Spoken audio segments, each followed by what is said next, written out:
Coming up on Hoosier Sports Night, IU men's basketball looks to bounce back after their loss to Northwestern and end their 5-game losing streak. And the women's basketball team took on the Wolverines. We'll tell you the highlights and the final score ahead. This is Hoosier Sports Night.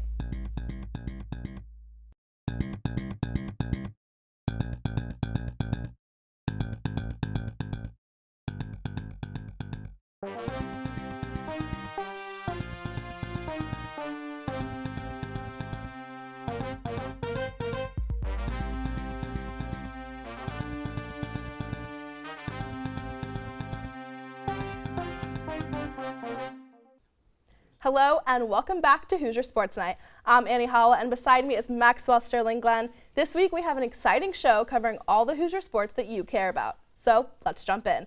Maxwell, how is the men's basketball season looking so far? Well, they're not looking as hot as they did at the beginning of the season, as many fans did predict. But the Indiana men's basketball team is looking for vengeance as they will be squaring off against Michigan for the second time this season.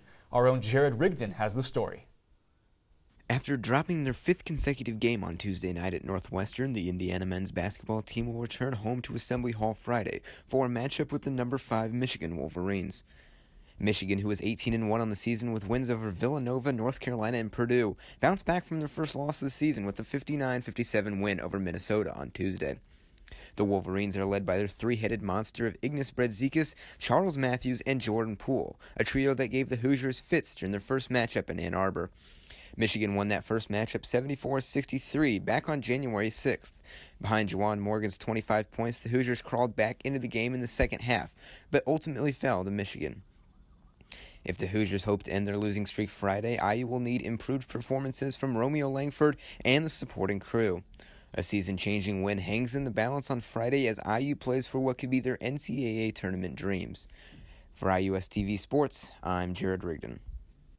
You can catch the rematch on FS1 at 6:30 p.m. on Friday night.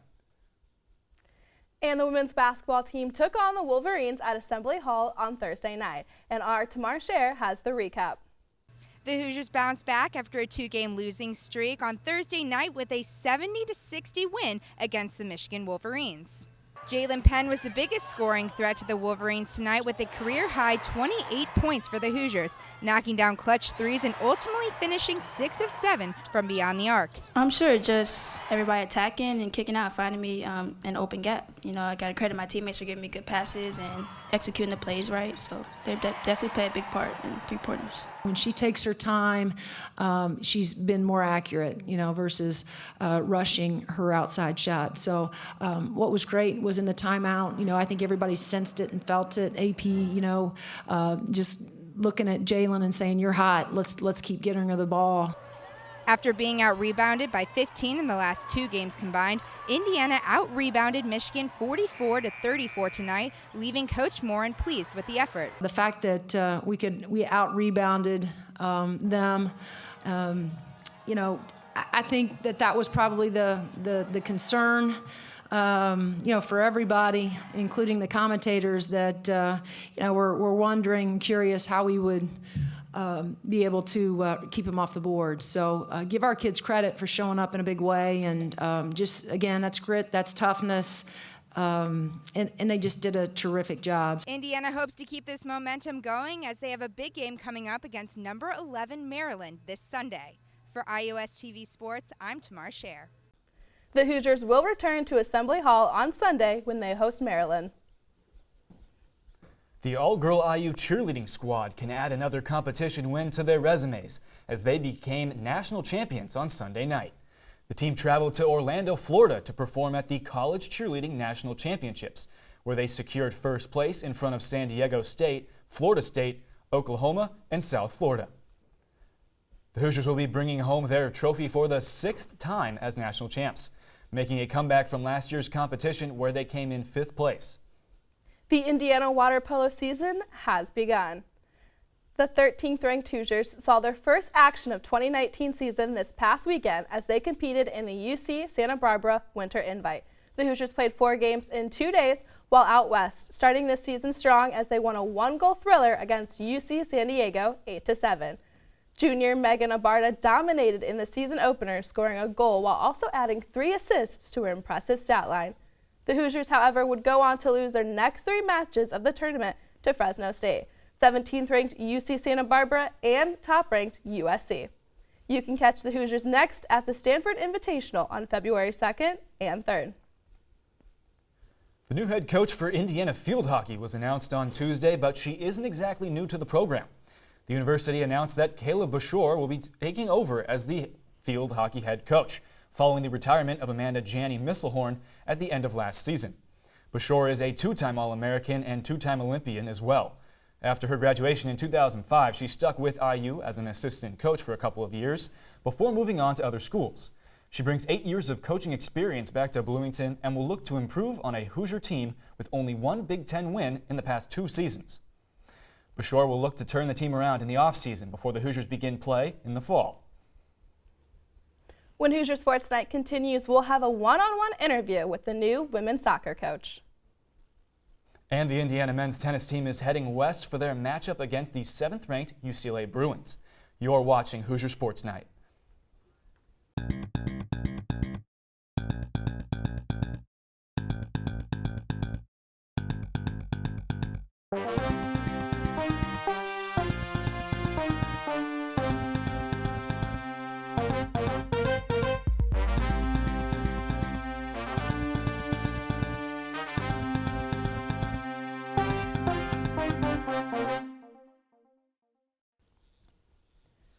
Welcome back to Hoosier Sports Night. A change came to the women's soccer team this past fall. Our own Griffin Gonzalez sat down for a special one-on-one interview with the new head coach, Erwin Van Bennekom, to talk about what is to come with IU women's soccer.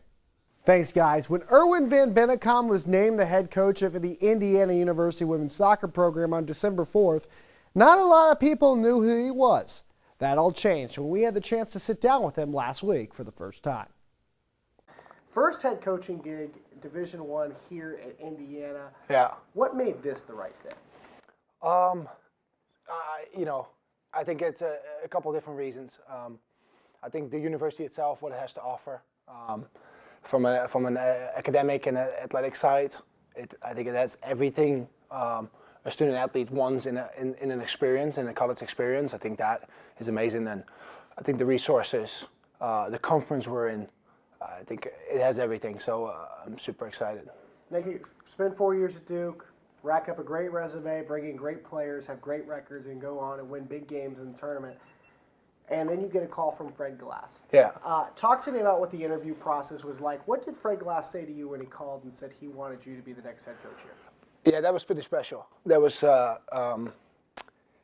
honestly, that I was, when they told me, hey, within the next week, we'll probably, you hear something. I think that week was probably the longest in my life. And basically sitting by my phone, and then, Bloomington number comes up. So, okay, let's go.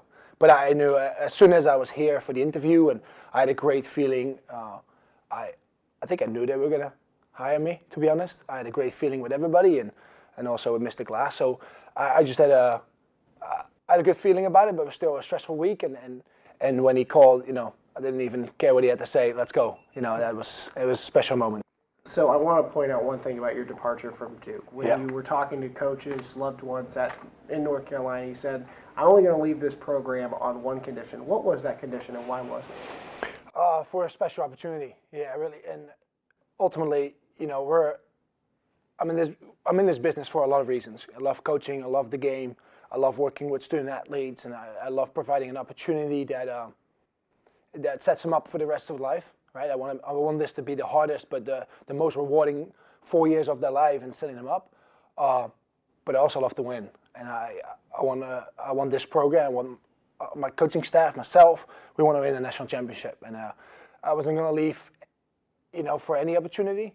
And if I had to feel that it had all the potential to be a national champion one day, whenever that may be, and I think Indiana has that opportunity. Now it's a process, and it's going to take some time, but I do think there's no excuses for myself and the coaching staff and the players to not get there at some point. Well, Coach, thanks so much. Thank you so much. Appreciate your time. Appreciate it. Best of luck. And Thank you. You're number one. Thank you. Well, guys, it sounds like he has a lot of bright hopes for the future of this Indiana soccer program. Back to you.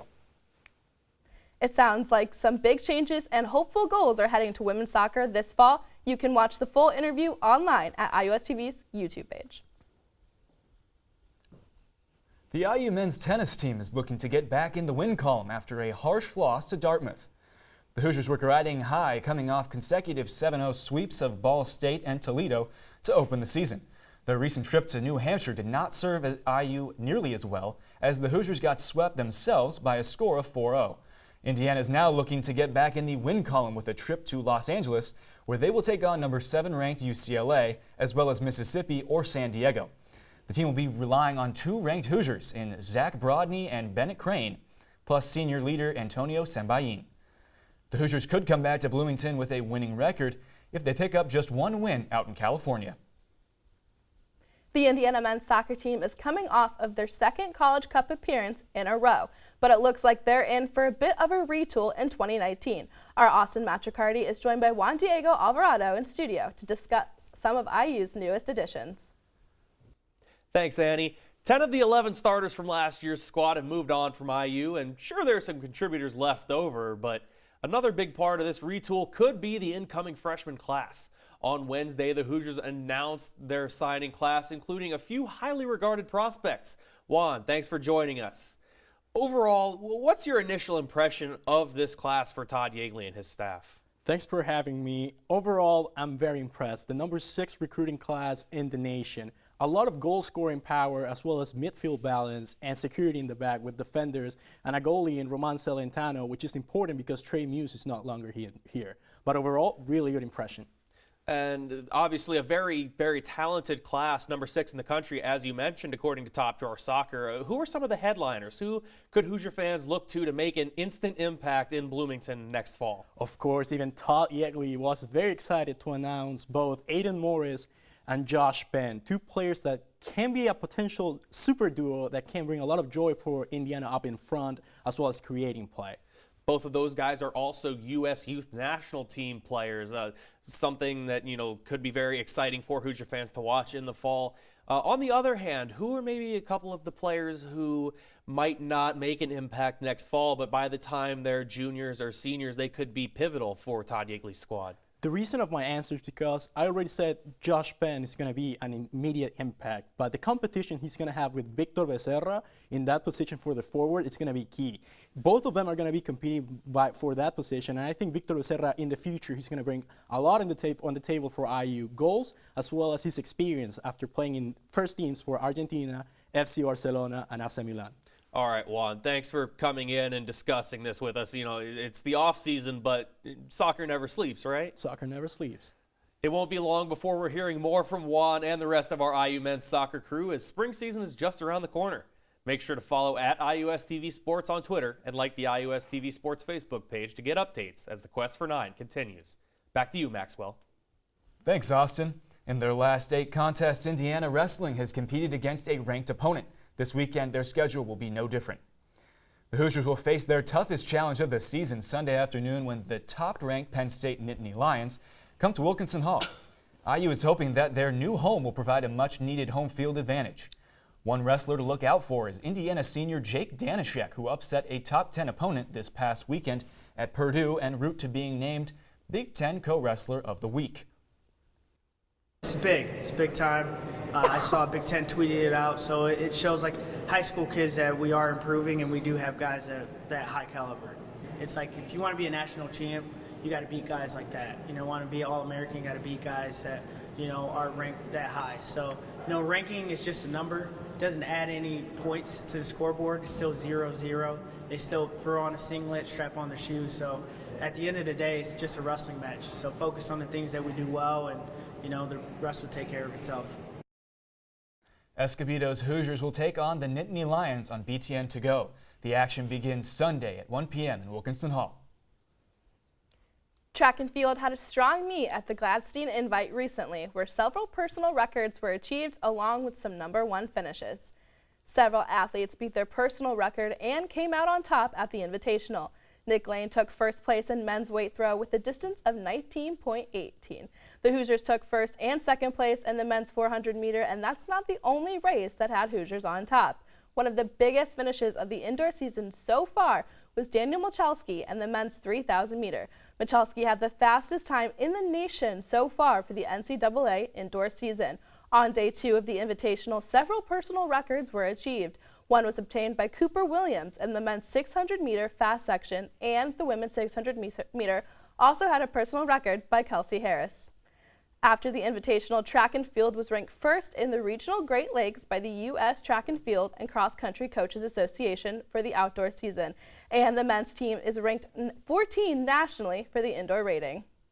The Indiana women's tennis team completed a strong weekend at the IU Winter Invitational event. As a team, IU went 11-3 in singles matches and 15-3 in doubles. 2 doubles teams had perfect 6-0 marks and their matches respectively. Madison Appel and Natalie Whalen both went 2-0 in singles, and Appel's performance at the event led to her being named the Big Ten Athlete of the Week. IU will begin dual match play on January 26th against Xavier and Cincinnati. That does it for Hoosier Sports Night this week, but don't forget to like our page, IUS TV Sports, on Facebook and follow us on Twitter at IUS TV Sports. For Maxwell Sterling Glenn, I'm Annie Howell. We'll see you next week.